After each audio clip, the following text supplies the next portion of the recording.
आध्यात्म के एक और नए अंक में आपका हार्दिक स्वागत है। दोस्तों, आज गुरु पूर्णिमा के दिन हम गुरु पूर्णिमा से जुड़ी हुई एक विशेष कथा का वर्णन आपसे करने जा रहे हैं। तो आइए प्रारंभ करते हैं भगवान श्री कृष्ण के मुखार बिंदु से निकली अथ पूर्णमासी व्रत कथा का सार। द्वापर युग में एक समय की बात है। माँ यशोदा ने भगवान श्री कृष्ण से कहा, हे कृष्ण, तुम सारे संसार के उत्पन्न करता, पोषक तथा उसके संहार करता हो। आज मुझसे किसी ऐसे व्रत को कहो जिसके करने से मृत्युलोक में स्त्रियों को विधवा होने का भय न रहे तथा यह व्रत सभी मनुष्यों की मनोकामनाएं पूर्ण करने वाला हो। भगवान श्री कृष्ण माता के इस प्रकार के वचन कहने पर कहने लगे, हे माता, तुमने अति सुंदर प्रश्न किया है। मैं तुमसे ऐसे ही व्रत को सविस्तार कहता हूँ जो सौभाग्य की प्राप्ति के लिए अति विशेष महत्व रखता है। हे माता, सौभाग्य की प्राप्ति के लिए स्त्रियों को 32 पूर्णमासियों का व्रत करना चाहिए। इस व्रत को करने से स्त्रियों को सौभाग्य संपत्ति मिलती है। यह व्रत अचल सौभाग्य देने वाला एवं भगवान शिव के प्रति मनुष्य मात्र की भक्ति को बढ़ाने वाला है। माँ यशोदा जी कहने लगी, हे कृष्ण, सर्वप्रथम इस व्रत को मृत्युलोक में किसने किया था? इसके विषय में विस्तार पूर्वक मुझसे कहो। भगवान श्री कृष्ण कहने लगे, हे माता, इस भूमंडल पर एक अत्यंत प्रसिद्ध राजा चंद्रहास से पालित अनेक प्रकार के रत्नों से परिपूर्ण कातिका नाम की एक नगरी थी। वहां पर धनेश्वर नाम का एक ब्राह्मण रहता था। उसकी स्त्री अति सुशील और रूपवती थी। दोनों ही उस नगरी में बड़े प्रेम के साथ रहा करते थे। घर में धन धान्य आदि की कोई कमी नहीं थी, किंतु उनको एक बड़ा दुख था कि उनके कोई संतान नहीं थी। वे इस दुख से अत्यंत दुखी रहते थे। एक समय एक बड़ा तपस्वी योगी उस नगरी में आया। वह योगी उस ब्राह्मण के घर को छोड़कर अन्य सब घरों से भिक्षा लाकर भोजन किया करता था। एक दिन वह योगी रूपवती से भिक्षा न लेकर किसी अन्य से भिक्षा लेकर गंगा किनारे जाकर भिक्षा अन्न को प्रेम पूर्वक खा रहा था कि धनेश्वर ने योगी का यह सब कार्य किसी प्रकार से देख लिया। अपनी भिक्षा के अनादर से दुखी होकर धनेश्वर योगी से बोला, हे महात्मन, आप सब घरों से भिक्षा लेते हैं, परंतु मेरे घर की भिक्षा कभी नहीं लेते। इसका कारण क्या है? योगी ने कहा कि निसंतानों के घर की भीख पतितों के अन्न के तुल्य होती है, और जो पतितों का अन्न खाता है वह भी पतित हो जाता है। चूंकि तुम निसंतान हो, अतः पतित हो जाने के भय से मैं तुम्हारे घर की भिक्षा भी नहीं लेता हूँ। योगी के इस प्रकार के वचन को सुनकर धनेश्वर मन ही मन बहुत दुखी हुआ और हाथ जोड़कर योगी के पैरों पर गिर पड़ा तथा आर्द्र भाव से कहने लगा, हे महाराज, यदि ऐसा है तो आप मुझको पुत्र प्राप्ति का उपाय बताइए। आप सर्वज्ञ हैं, मुझ पर अवश्य ही यह कृपा कीजिए। धन की मेरे घर में कोई कमी नहीं है, परंतु मैं पुत्र न होने के कारण अत्यंत दुखी हूँ। आप मेरे इस दुख का हरण करें। यह सुनकर योगी कहने लगे, हे ब्राह्मण, तुम चंडी की आराधना करो। घर आकर उसने अपनी स्त्री से सब वृतांत कह सुनाया और स्वयं तप से निमित्त वन में चला गया। वन में जाकर उसने चंडी की उपासना की और उपवास किया। चंडी ने 16वें दिन उसको स्वप्न में दर्शन दिया और कहा, हे धनेश्वर, जा, तेरे पुत्र होगा। परंतु वह 16 वर्ष की आयु में ही मृत्यु को प्राप्त हो जाएगा। देवी ने कहा, यदि तुम दोनों स्त्री पुरुष 32 पूर्णमासियों का व्रत विधि पूर्वक करोगे तो वह दीर्घायु होगा। जितनी तुम्हारी सामर्थ्य हो, आटे के दिए बनाकर भगवान शिव का पूजन करना, परंतु पूर्णमासी को 32 जो जाने चाहिए। प्रातःकाल होने पर इस स्थान के समीप ही तुम्हें एक आम का वृक्ष दिखाई देगा। उस पर तुम चढ़कर एक फल तोड़कर शीघ्र अपने घर चले जाना। अपनी स्त्री से सब वृत्तांत को कहना और ऋतु स्नान के पश्चात वह स्वच्छ होकर श्री शंकर जी का ध्यान करके उस फल को खा लेगी। तब भगवान शिव शंकर की कृपा से उसको गर्भ हो जाएगा। धनेश्वर ब्राह्मण जब प्रातःकाल उठा तो उसने उस स्थान के पास ही एक आम का वृक्ष देखा, जिस पर एक अत्यंत सुंदर आम का फल लगा हुआ था। उस ब्राह्मण ने उस आम के वृक्ष पर चढ़कर उस फल को तोड़ने का प्रयास किया, परंतु वृक्ष पर कई बार प्रयत्न करने पर भी वह चढ़ नहीं पाया। तब तो उस ब्राह्मण को बहुत चिंता हुई और वह विघ्न विनाशक श्री गणेश जी की वंदना करने लगा। ब्राह्मण धनेश्वर ने कहा, हे दयानिधे, अपने भक्तों के विघ्नों का नाश करके उनके मंगल कार्य को करने वाले, दुष्टों का नाश करने वाले, रिद्धि सिद्धि के देने वाले आप मुझ पर कृपा करके इतना बल प्रदान करें कि मैं अपने मनोरथ को पूर्ण कर सकूं। इस प्रकार गणेश जी की प्रार्थना करने पर उनकी कृपा से धनेश्वर वृक्ष पर चढ़ गया और उसने एक अति सुंदर आम का फल देखा।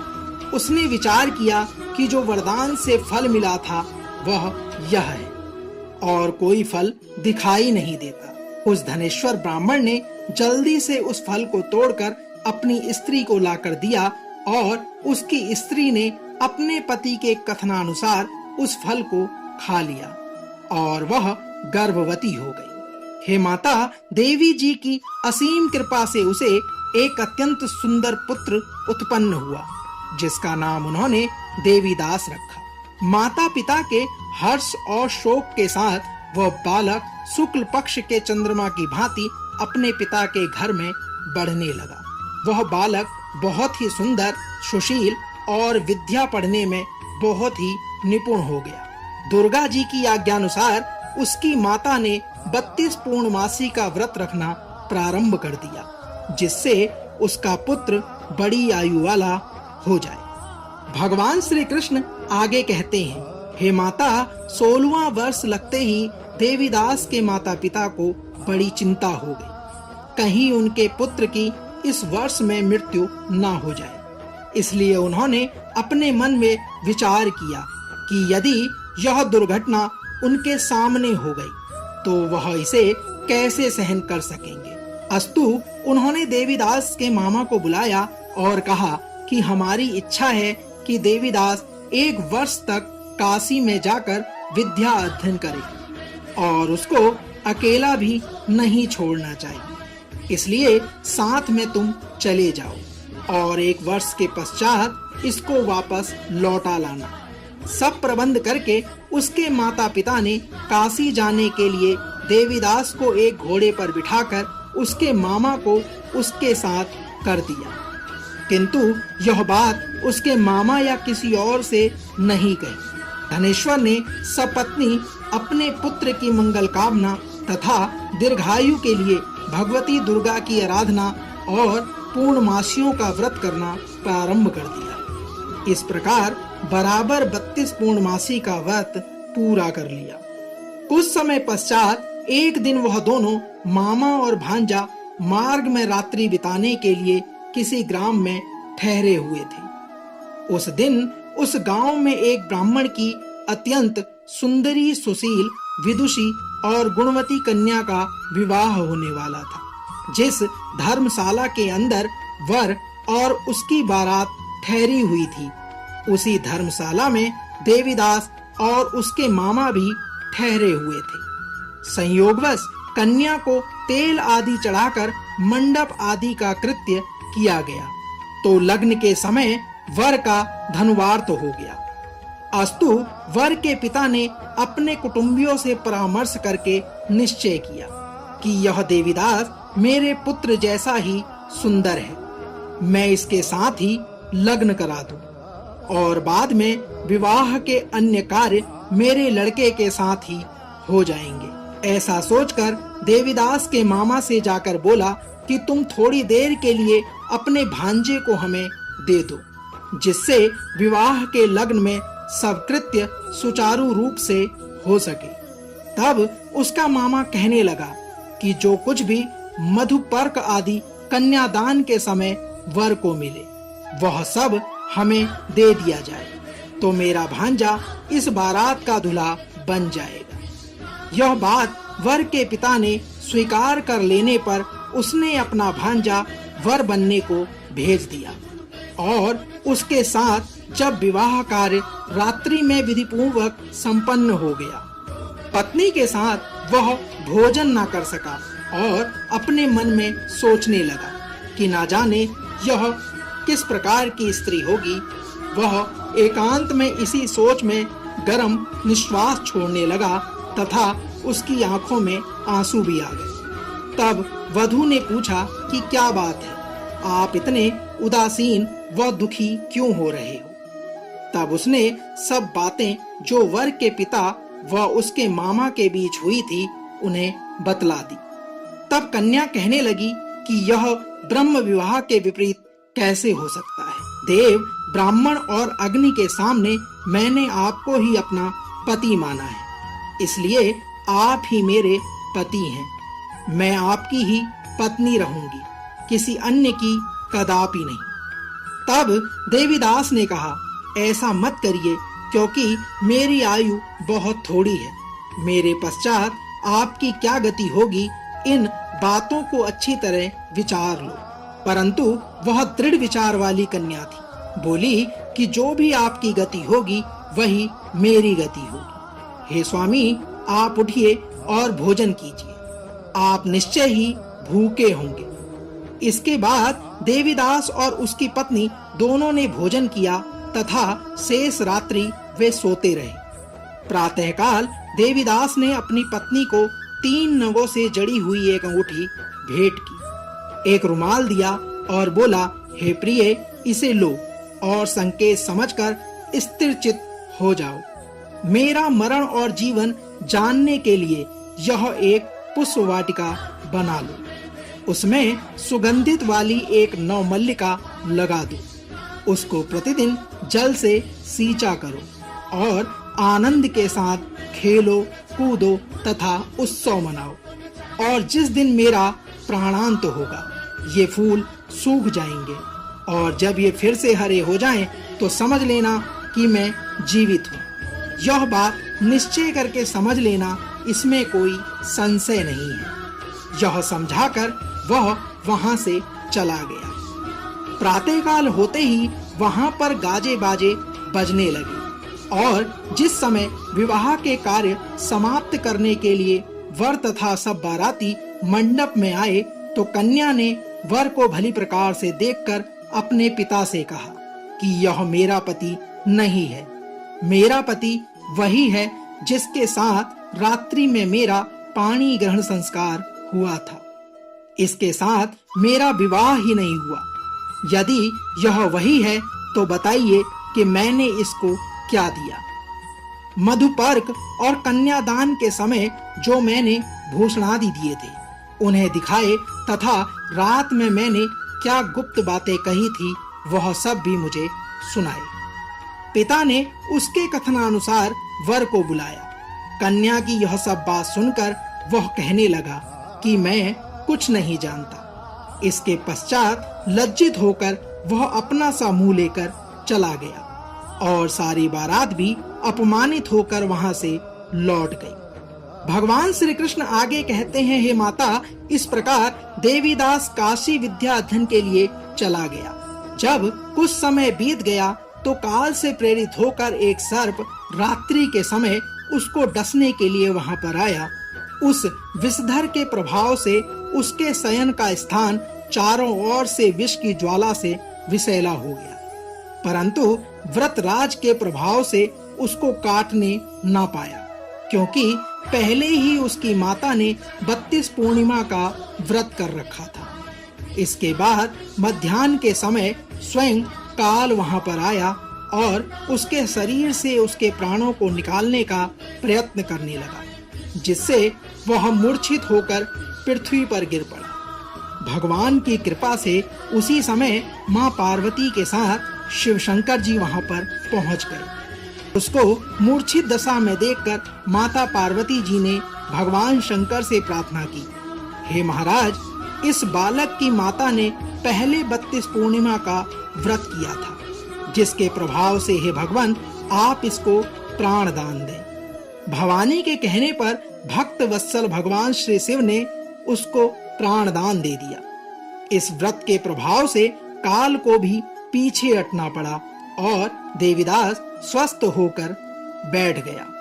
उधर उसकी स्त्री उसके काल की प्रतीक्षा किया करती थी। जब उसने देखा कि उस पुष्प वाटिका में पत्र पुष्प कुछ भी नहीं रहे, तो उसको अत्यंत आश्चर्य हुआ और जब वह वैसे ही हरी भरी हो गई तो वह जान गई कि वह जीवित हो गए हैं। यह देखकर वह बहुत प्रसन्न मन से अपने पिता को कहने लगी, हे पिताजी, मेरा पति जीवित है, आप उसको ढूंढिए। जब 16वां वर्ष व्यतीत हो गया तो देवीदास भी अपने मामा के साथ काशी से चल दिया। इधर उसे ससुर उसको ढूंढने के लिए अपने घर से जाने ही वाले थे कि दोनों मामा भांजा वहां पर पहुंच गए। उसको आया देख उसका ससुर बड़ी प्रसन्नता के साथ अपने घर में ले आया। उस समय नगर के निवासी भी वहां पर इकट्ठे हो गए और सबने निश्चय किया कि अवश्य ही इस बालक के साथ इस कन्या का विवाह हुआ था। उस बालक को जब कन्या ने देखा तो पहचान लिया और कहा कि यह तो वही है जो संकेत करके गया था। तदुपरांत सभी कहने लगे कि भला हुआ जो यह आ गया, और सब नगरवासियों ने आनंद मनाया। भगवान कृष्ण आगे कहते हैं, हे माता, कुछ दिन बाद देवीदास अपनी पत्नी और मामा के साथ अपने ससुर के घर से बहुत सा उपहार लेकर अपने घर के लिए प्रस्थान किया। जब वह अपने गांव के निकट आ गया तो कई लोगों ने उसको देखकर उसके माता पिता को पहले ही जाकर खबर दी थी कि तुम्हारा पुत्र देवीदास अपनी पत्नी और मामा के सहित आ रहा है। ऐसा समाचार सुनकर पहले तो उन्हें विश्वास नहीं हुआ, परंतु जब और लोगों ने भी आकर उसकी बात का समर्थन किया तो उनको बड़ा आश्चर्य हुआ। लेकिन थोड़ी देर में देवीदास ने आकर अपने माता पिता के चरणों में अपना सिर रखकर प्रणाम किया और उसकी पत्नी ने अपने सास ससुर के चरणों में स्पर्श किया तो माता पिता ने अपने पुत्र और पुत्रवधू को अपने हृदय से लगा लिया और दोनों की आंखों में प्रेम के अश्रु बहने लगे। अपने पुत्र और पुत्रवधू के आने की खुशी में धनेश्वर ने बड़ा भारी उत्सव किया और ब्राह्मणों को भी बहुत सी दान दक्षिणा देकर प्रसन्न किया। भगवान श्री कृष्ण जी कहने लगे कि इस प्रकार धनेश्वर 32 पूर्णिमाओं के व्रत के प्रभाव से पुत्रवान हो गया। जो भी स्त्रियां इस व्रत को करती हैं वे जन्म जन्मांतर में कभी भी विधवा का दुख नहीं भोगती और सदैव सौभाग्यवती रहती है। यह मेरा वचन है, इसमें कोई संदेह नहीं है। यह व्रत पुत्र पौत्रों को देने वाला तथा संपूर्ण मनोकामनाओं को पूर्ण करने वाला है। हे माता, 32 पूर्णिमाओं के व्रत करने से व्रती की सभी इच्छाएं भगवान शिव जी की कृपा से पूर्ण हो जाती हैं। दोस्तों, तो यह थी अध पूर्णमासी व्रत कथा, जिसमें भगवान श्री कृष्ण ने माता यशोदा को पूर्णमासी कथा के महत्व के बारे में अवगत किया। कल एक और नए अंक में फिर आपसे होगी मुलाकात। तब तक जय श्री कृष्ण, राधे राधे।